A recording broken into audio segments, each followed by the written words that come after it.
Hi guys! Welcome back to my page. Welcome back to my channel, Online Selling Tips and Techniques. So for today's video, pag-uusapan natin, bakit nga ba nadidelay ang mga orders natin online? Specifically, yung mga orders na 1 week na pero hindi pa rin nare-receive ng ating mga buyers. So yan ang pag-uusapan natin. So let's go!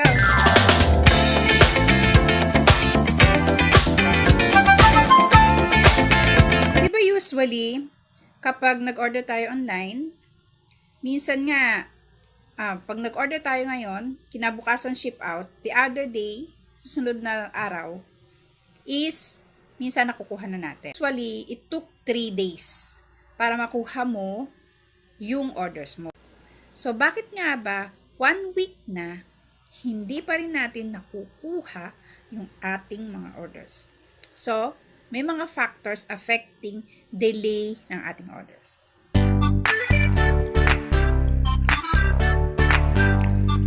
So, number 1 factor is bad weather. Siyempre, kapag malakas ang ulan, babaha. At kapag bumaha, mahihirapan yung ating mga delivery riders na ihatid sa atin yung ating mga orders. May bagyo, sinarado yung road kasi sa lakas ng ulan, merong mga sirang kalsada. So, ang typhoon, number 1 factor yan para hindi ma-deliver yung ating mga orders. So, ang gagawin yan, depende yan kung ilang araw bago magawa uli o passable uli yung road. So, next is peak season. Diba, katatapos lang ng Pasko, katatapos lang ng bagong taon. May mga sales. Siyempre, kapag peak season, kagaya ng Christmas, kagaya ng New Year, or simple lang na merong may sale, baksak presyo talaga. Yung orders natin at mga buyers natin, volume yan. Volume ang pick up ng mga riders. Volume din ang delivery ng ating mga riders. So, imbis na 2-3 araw lang nasa iyo na, hindi. Minsan umaabot ng 5 days or 1 week.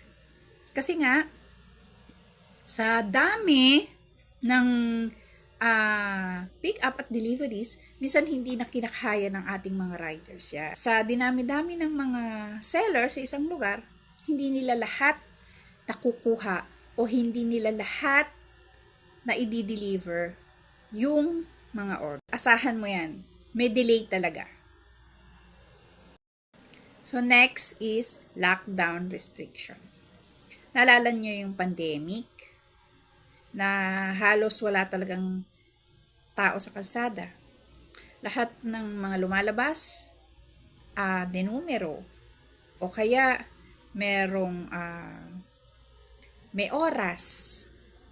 Kaya yung movement ng mga riders natin is limited.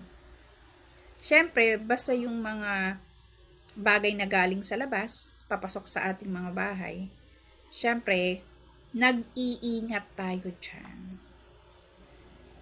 As much as possible, dapat dinidisinfect natin. Minsan nga, di ba, nauubos yung alcohol natin kaka-spray. So, lahat ng movement ng tao may limit. Kaya yung orders natin, mga orders natin online, may limitation din yan. So, imbes na 3 araw lang, nagiging 1 week o sumusobra pa nga. So, next is human error. Ito madalas to. Yung tinatawag nilang pick up attempt is not successful. Bakit? Kasi si seller, hindi pa nabalot yung order mo. Si seller, wala sa lugar. Si seller, hindi pa nakakabili ng stock. Pero yung nakalagay na number doon sa stock is marami pa. So, may mga reason din yan kung bakit nadidelay ang pick up at ang delivery. Yan ang mga human error. Hindi agad-agad na asikaso ni seller. Kasi may mga factors at reason. So next is manpower shortage. Ano ba tong manpower shortage na to?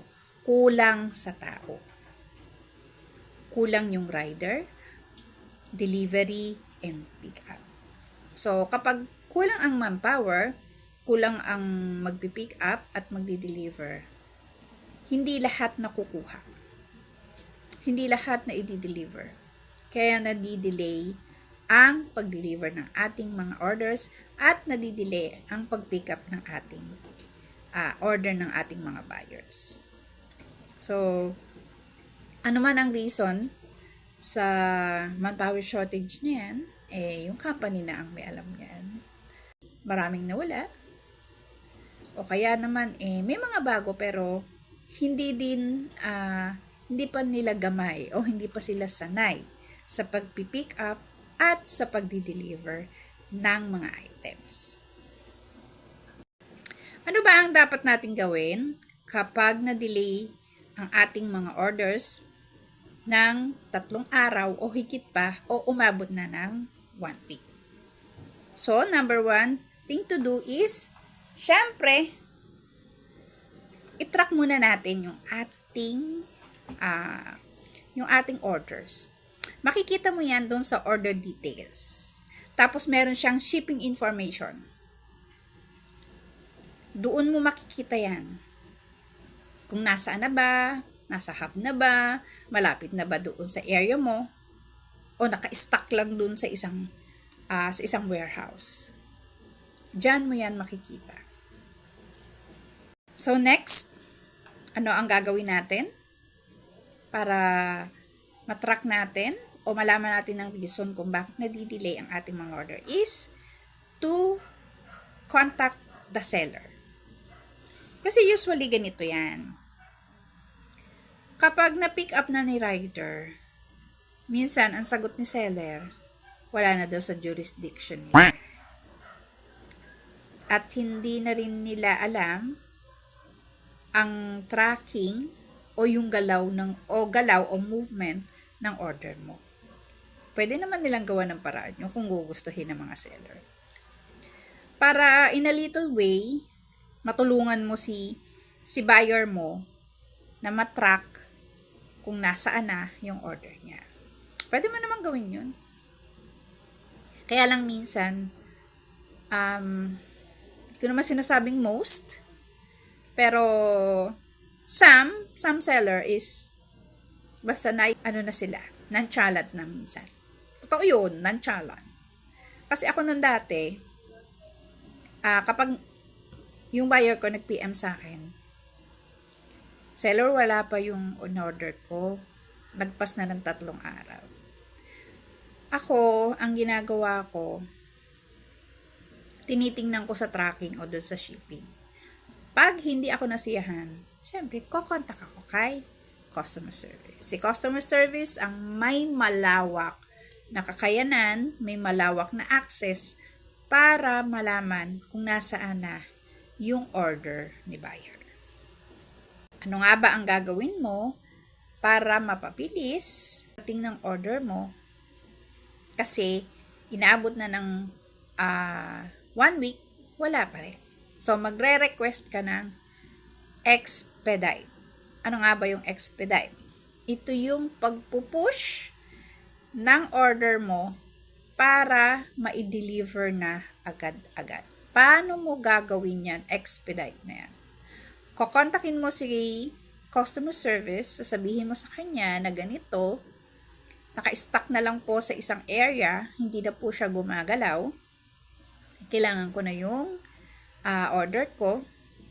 So, ang sasabihin sa'yo ni customer service agent is expedite na lang po natin. Gagawa po ako ng report para po ma-report sa ating team leader at para po mapabilis na at ma-deliver na po sa inyo ang inyong order. So, si customer service ang may jurisdiction dyan. Si customer service ang may access dyan. E-expedite niya yung order mo para mapabilis dumating sa'yo.